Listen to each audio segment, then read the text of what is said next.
Japan. Something just arrived from there. Greetings. Got a blurb about this little thing in this little box.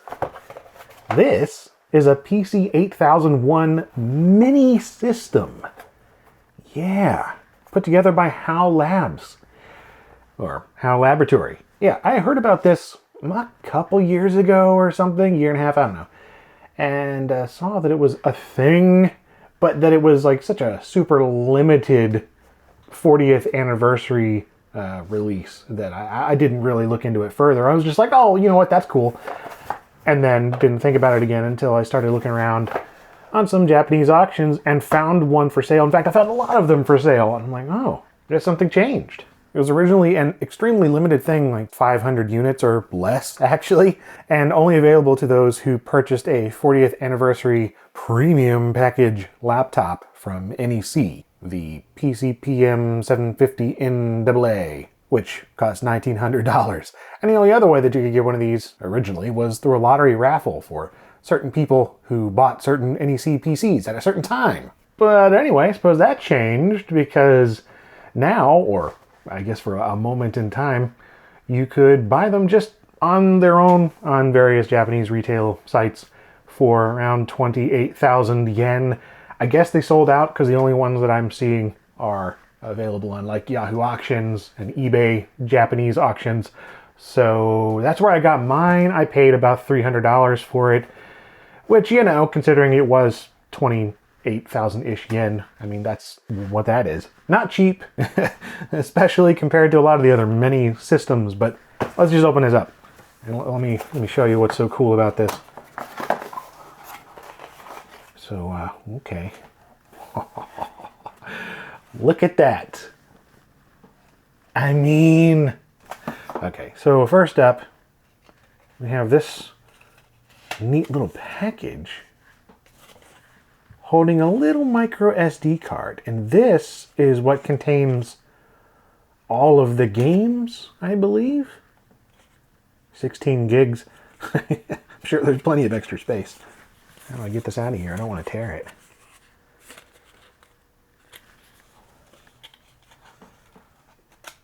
Aha. Yeah, look at that.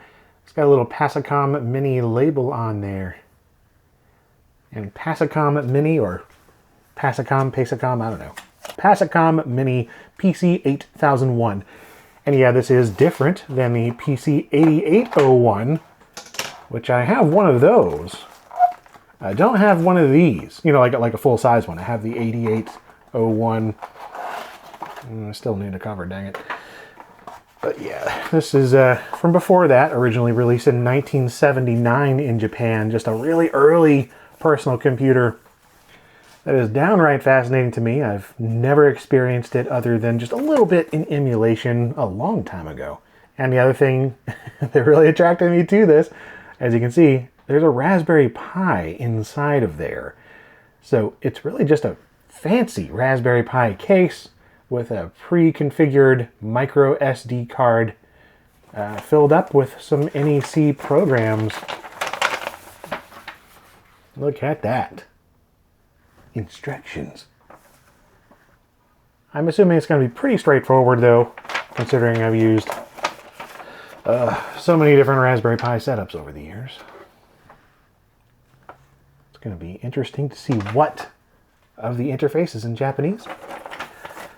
Let's see, what is this? Oh, a little bit more information on it. Feel free to do any translation, because I have not translated this. And then the other one, oh, just a very basic little thing here. Looks like for some support information and the manual. All right.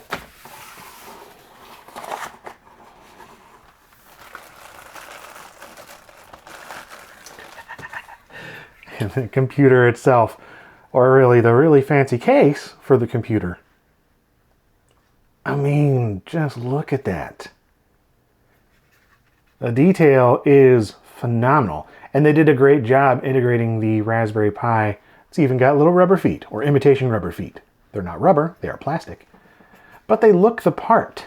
And like the little screws, well, fake screws anyway. There's actual screws too, of course, but like those little, it's just a lot of nice little details. Fantastic tiny little model of a computer system I've always thought looked really cool, especially for 1979, 1980 when these were originally sold. And like the detail on the keyboard, it's non-functional, of course, the keyboard, but it looks great. Yeah. That is not a lightable or a light up LED. It's just painted green. But and there was also another little add-on that I didn't know about until just looking really quick before this video. It's the little character generator that goes underneath here. I don't imagine it's actually functional whatsoever. It's probably just like the Sega Genesis Mini in Japan or the Mega Drive Mini that had the 32X and Sega CD add-ons, in quotes, which was just a little plastic doohickey that went along and didn't actually do anything functional, but was just an add-on to the mini console. And I think that's kind of what it is with the character generator. Just another piece of plastic, doesn't do anything, whatever. Let's just plug this in. Oh yeah, crap. And almost forgot. These are the games that it came with originally. I don't know if that is exactly what is on here, because I was reading there were supposed to be a number of other games added to this after the initial release, and this article was talking about that one that was a bonus 40th anniversary limited edition thing, and there was also mention of some stuff being downloadable, so I don't know. But that's the original game list. I have never played any of those, so I'm really curious. Let's go ahead and get it taken apart really quick, get the micro SD card installed, and try it out. Wait, where'd this sweater come from? Huh. And yeah, even though there are some screws along the bottom, those are just to hold the Raspberry Pi Zero in place. It just comes apart. There's nothing even like clipping it in there, really. It's just, yeah, just a shell. So let's get the little micro SD card in there. And that's that. Oh man, technology is so cool these days. I love these little things. A little mini HDMI right there, a couple USB ports, micro USB. Anyway, yeah, I guess it would be kind of cool if there was a way to maybe have like a little slot on the side to plug in the micro SD card, but whatever, it's so easy to open up. It doesn't matter, and it probably wouldn't be worth having a little slot extension around the side. So yeah, let's plug it in. All right, moved on to my living room area. And I got it plugged into the TV down there where I would normally have my Raspberry Pis plugged in, just down there. And you can see it's booting up. And there we go, we got a basic prompt. Copyright 1979 by Microsoft. Fantastic. And yeah, in terms of how it plugs in, it really is just the same as any other Raspberry Pi thing, except, we've got some extra adapters. In this case, I don't normally use a Zero down there. I usually have the full-size, like 3s and 4s, micro HDMI and micro USB, with dongles coming out to go to the full-sized things with the display just going to my TV, and the USB for mechanical keyboard. So let us do something in BASIC, and of course, we gotta do the thing.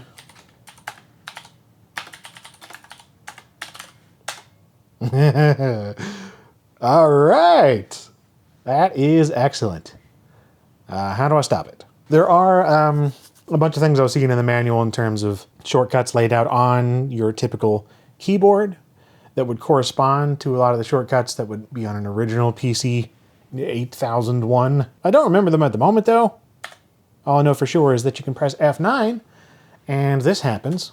So you can do a reset like that, and there you go. Let's just go back to that menu though, because yeah, this is wherever the settings are. This is the emulator settings. And F8 and F7 go back and forth. Okay, there we go. So there is that little graphics add-on thingy. So it does emulate that. Of course, the little plastic one that you can bolt onto the bottom of the unit doesn't actually do anything. It's just there for looks. But it has it built into the emulator, so that's cool. Don't actually know what that's used for.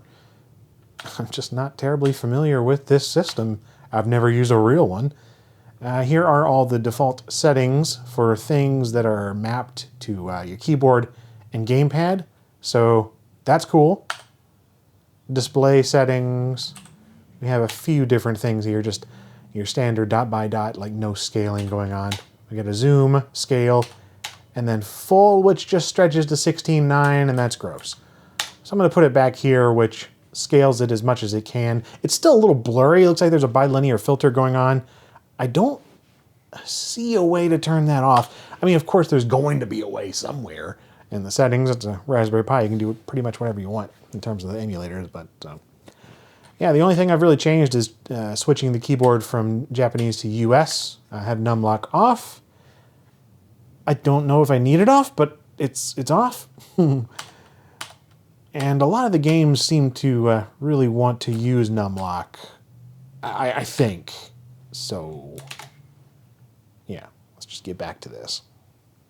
And if we press F12, this brings up the delightful built-in menu system for accessing the 16 installed games and or programs. I think it's mostly games though. So we've got whatever this is, Jupiter Lander, something, Lunar City SOS, 2 exclamation points, of course, Snake World, Asteroid Belt, Space Mouse, Spaceship, these are fantastic names, Sub-Marine, Marine Belt, Check P, in case you need to check your P, always a good idea, Parachute, PC, Mahjong, something or other probably, Rocket Bomb, that, something 80, yeah, look at all the other these things. And then we have a list there, a really quick description of the gameplay, the controls. So it looks like P is start, A and D is left and right, something, projectiles maybe, and then we have 8, 2, 4, and 6 standard numpad controls. A lot of these have numpad controls, which is why I was wondering if I needed the numpad on or off in the menus. I've got it, I think, off on the keyboard itself here. So let us try it out. Yes. All right. Push P to enjoy another game for the first time. So we've got A and D is whole. Whole is A and D. All right. Kind of a maze thing. Oh, okay. What? Oh, man. Whoa, it dug a hole. So it's almost like a little bit of dig dug with a little bit of load runner. Kind of. Why can't I dig any more? Okay, I can dig left holes, but I can't dig right holes. Whoops, I got eaten or something. Yeah, it's almost like I'm inflating the holes, which that's what reminds me of dig dug. Oh no! Oh, my game is over. I like the way that's phrased. Okay, so that's a thing. Let's move on to Jupiter Lander. Yeah, all kinds of controls. 1 through 9. Looks like thrust, A and D, and then A does something. I don't know what that word says. All right. Smaller, greater, sub-engine controls, A and D. Interesting. Must land below the speed indicated upon a velocity scale. A to start. Oh, okay, well. Ooh. Oh, going way too... Oh, no. That's definitely the wrong direction. Okay. Okay. Interesting having literally 9 buttons for 9 different fuel, like just downward thrust. Oh, no, don't. Wah! Kind of deceptive, because as it zooms in there, it's like it's going at a different speed. I know it's not. I should be really looking at the indicator on the right. Come on, we gotta land at least once here. Here we go. I can feel it. This is gonna do it.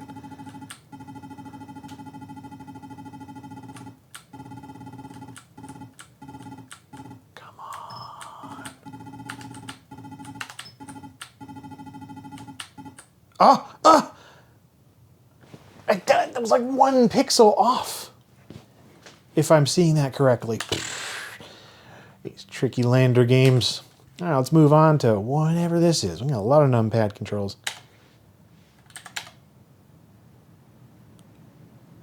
Hit moles. Is this whack-a-mole? It appears to be. Mole attack. Oh, goodness. Hey, this is immediately fun. This reminds me of something that would be on the Intellivision, you know, with its numpad control.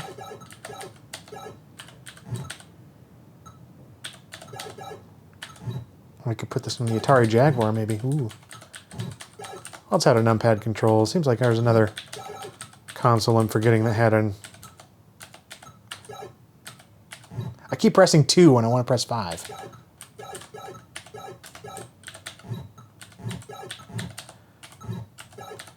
Yeah. Oh, that's kind of cool. One of those novel little really early computer games just to immediately, I don't know, let people play something in a store and be like, hey, look, this is what computers can do. Return 4 and 6. Graph. Now, what the heck is the graph key? Oops. Let's see if it's listed. I have to go back. There we go. It seems like that should be listed. Almost doesn't look like graph is mapped. Or is it? It's in the manual, but I got the manual over there. Oh, well, let's just try it out, I guess.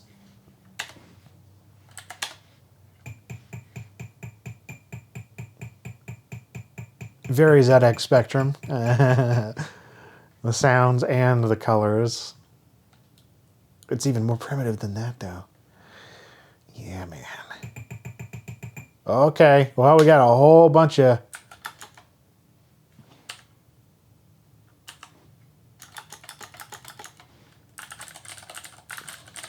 text. Oh, there we go. There we go. Ooh, beam ship, beam shoot, barrier. 4 to 6 is that stuff. Graph key, daggone it, don't know what that is. Ooh, dear. Okay, okay, okay.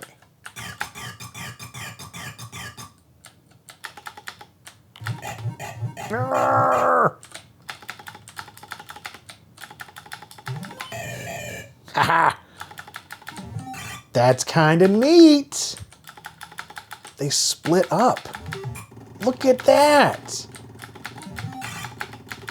Hints of all kinds of different games in there. Some like a Magic Atari 2600 games, and of course a little bit of Space Invaders, a little bit of Demon Attack.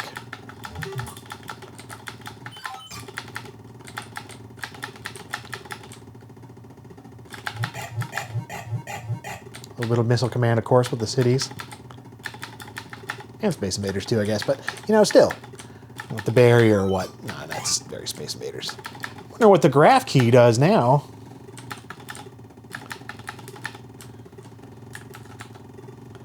I noticed that there's that beam...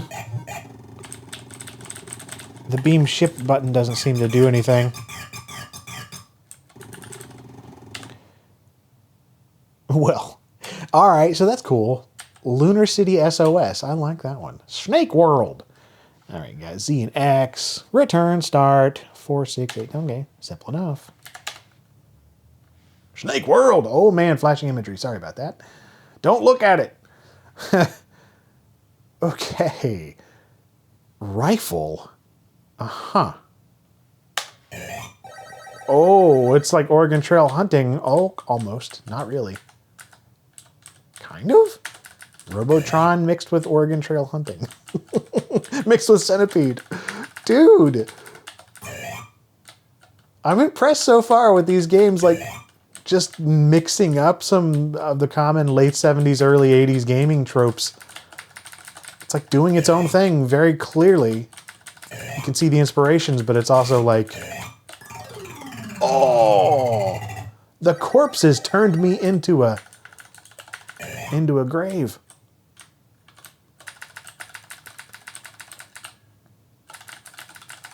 Those little cacti, too, the cactus, like plants, they look oddly good, like rounded. It's kind of weird. Is that like a text character? maybe? I don't know how that's being done. I don't know.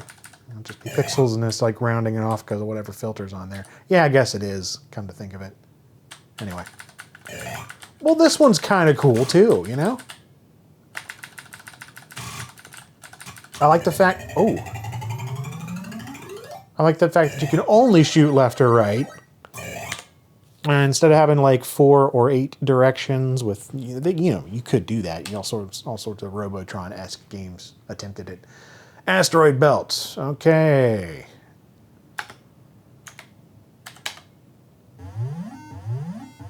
One can only assume it's an asteroid's like.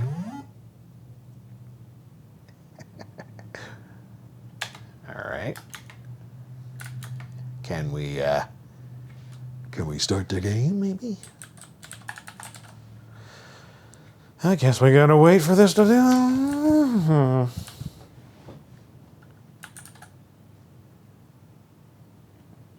Looks more Space Invaders than asteroids. Yep.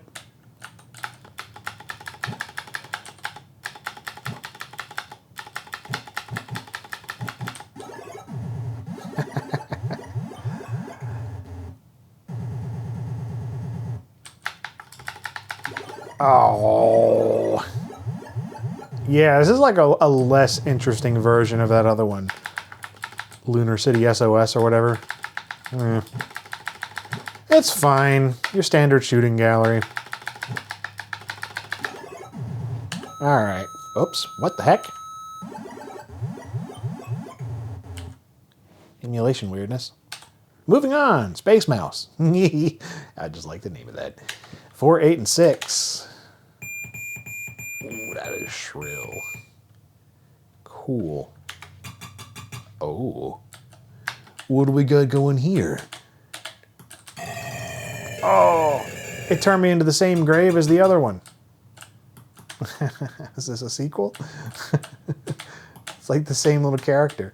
I'm assuming, like, if you know, these are all made by like HAL Laboratories, then they probably just reused a lot of the same sprites.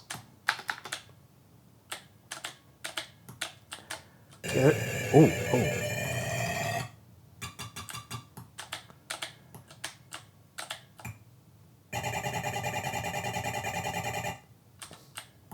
You can't see the smiles that I have on my face right now, but I'm smiling all huge. I love those type of like grimy, gritty, shrill sound effects. Again, it reminds me a lot of the early Sinclair machines. ZX81 and of course the Specky a little bit. Yeah. Okay. It's enough of that. Spaceship. Another shooter. Oh. It was like playing a demo and then all of a sudden I was playing. Intriguing. Like you can see the very clear, like it's just going through different patterns of colors, like a grid. Or, you know, just not really even a grid. It's just like layers of colors. Certainly not seeing any like color bleed, but it almost looks like it with these donuts floating down, changing colors in a, you know, layer by layer, line by line. All right.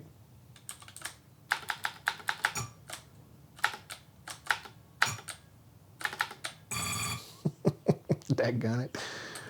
Those chunky text characters up at the top too. Like this whole particular game is real chunky looking. I like it. Reminds me of low res CGA high color games like Round 42. Using text characters and whatnot, the sort of CGA trickiness. Fun. I mean, not really, but I like the fun part is the way it looks. Okay, 4 and 6, Z and X. Ooh, yay! I love submarine games like this.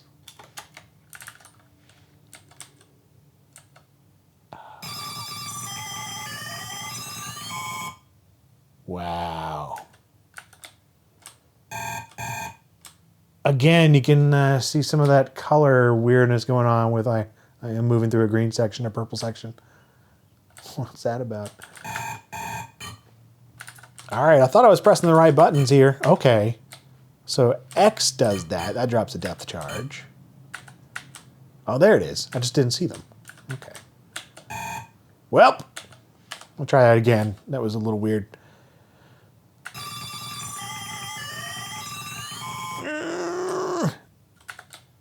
It's like a fax machine inside of a blender.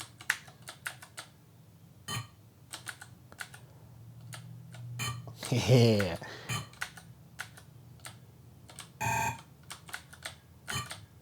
Again, Atari 2600 vibes, although even simpler than something like Sega Sub-Hunt. Yeah. Or Sub-Scan, I think is what it is. I don't know. Been a long time since I played those. I like it though. Yeah, always like these kind of games. That's a good one. Marine Belt. Let's see what this is about. Hope I can put on a belt. Marine Belt. Noriaki Matsui. 1982? More UFOs. Whoa! Okay now. That's not a fair start. You see that crap?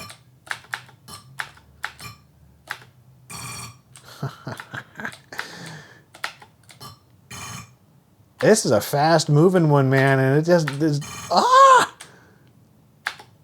like it's the projectiles that are so fast moving. The game itself. Good grief. Height score. Fantastic. Wouldn't change a thing. All right. Check P. Let's check that P. Similar. I'm enjoying a lot of the shared controls. You know, it's not switching around things too much.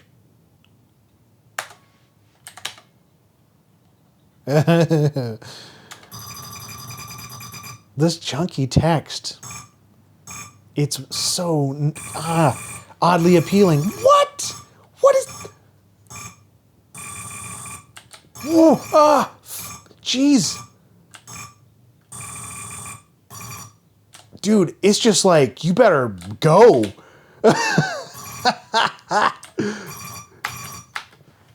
Okay, so you can like leave like weird little things behind you. Wow. Oh, you gotta be really precise when turning too. There's not much like lead ahead, input like you do with like Pac-Man or Ladybug or anything. Nah, man, that sucks. I like the concept of it, but the controls are awful.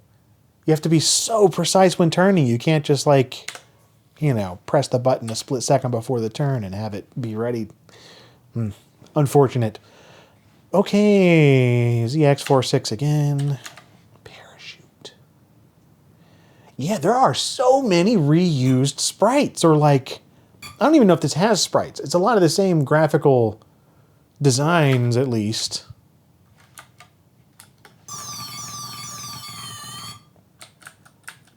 What? I'm shooting sideways. Look at that. And I got this like Yar's Revenge thing going on at the bottom there. Except it's on my side instead of the Yar's.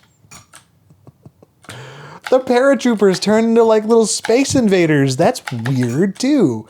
Again, like mixing up some standard type of tropes and doing its own thing. Yeah, because you can kill them before they turn into aliens shooting. That's a cool concept.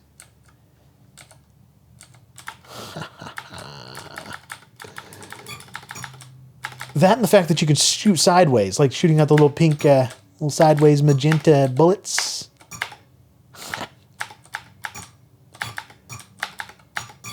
Dude, I like that one too.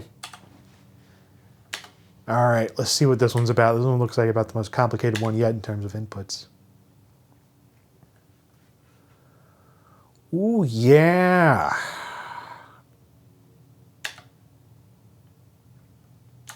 Come on now. I'm pressing return a lot.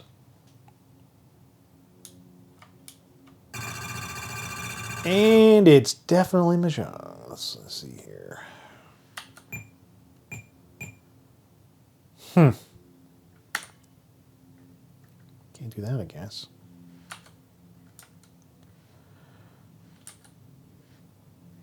Oh dear.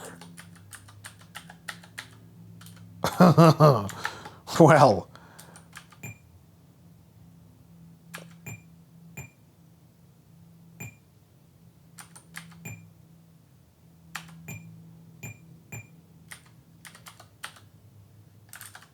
Nope. All right. Rocket bomb. Let's try this one.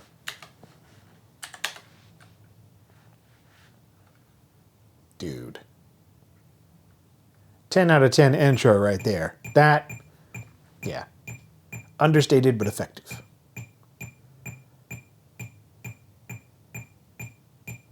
Bonus alien. Whoa. Yeah, I dig that. Come on now, let me play. Yeah, that's what I thought. I like how the bases look like straight up penises. Like, that is a dick. You see that? Those bases are schlongs. All right, let's do this. Oh, come on, man. I want to defend my penises. Let's go. It's like you get a split second to start the game and... Oh, this again. Come on. Let's go.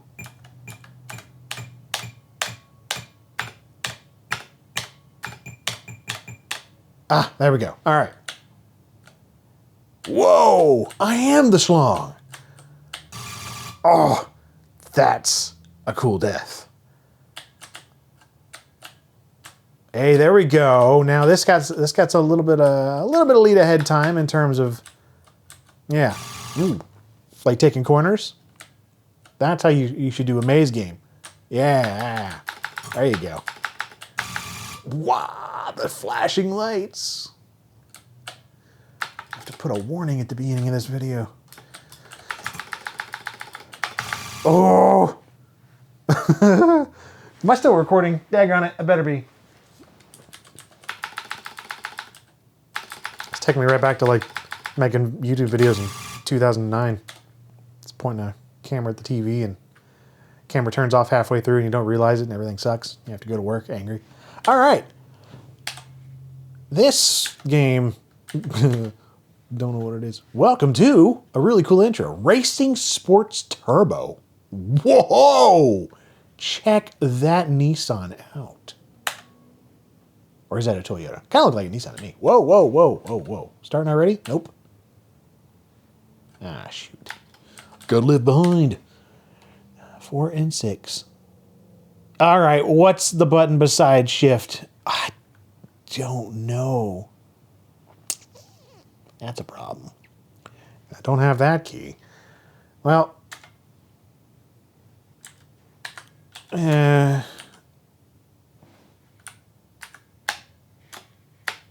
oh, okay.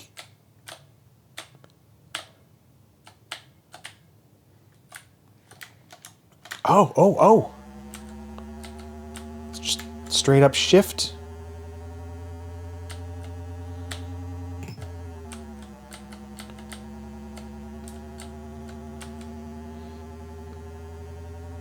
Man, Skyline Memorial, eat your heart out. Overdriving GTR. Did that say crash in the smoke like the word? It said something in the smoke cloud. Like a 60s Batman kind of thing. Crash again, see that again. Yeah, crush or crash.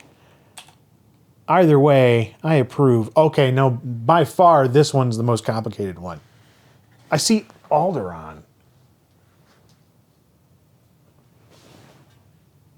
Is this like a Star Trek-y type of thing? I mean, that's obviously a Star Wars reference, but a lot of these controls remind me of like the Star Trek mainframe games. Maybe it's not that complicated. We'll see. Imperial Force and ASCII Corporation reserve all rights concerning this video simulator. What? Candidates are allowed to copy tape for backup use. Well, okay, wow. A violation of Imperial Force Criminal Act, Article 135, leakage of... Dude, that's jumping you straight into some lore with the copy protection warning. Dude, this looks pretty great. Holy crap. Dude, what's going on? We got a credit sequence? This is insane. Oh. Wow, dude. Come on, I'm pressing the buttons. Let me in. Shift stop, Shift S, Shift B.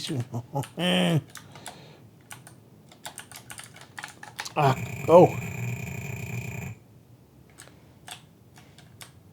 All right. Oh my word.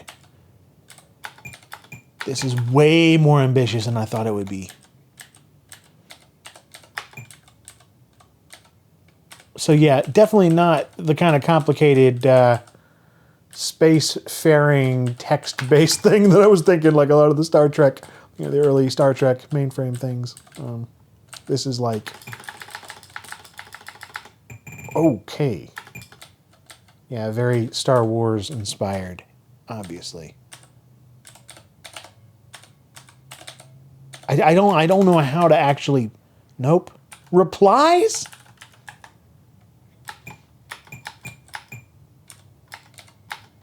Way more complex than I was thinking. Really, really cool. Wish I knew how to play. This would take a while to figure out, but it seems like it would be worth figuring out. That's awesome. Space exploration thing on a computer of this vintage, or it would be, whatever, emulating it. Dang it, what's that one? Also Atari 2600, and I think also on the 8-bit. Oh, I can see the cartridge, but I don't remember what it was. I want to say it was by Activision. Kind of had this thing going on in terms of the look and feel.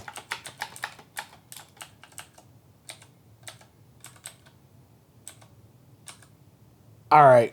Well, anyway, this is an excellent little thing. It's a rather costly one, considering it is just a glorified Raspberry Pi case. But it looks amazing. The games it comes with are, on the whole, pretty impressive for the time, I think.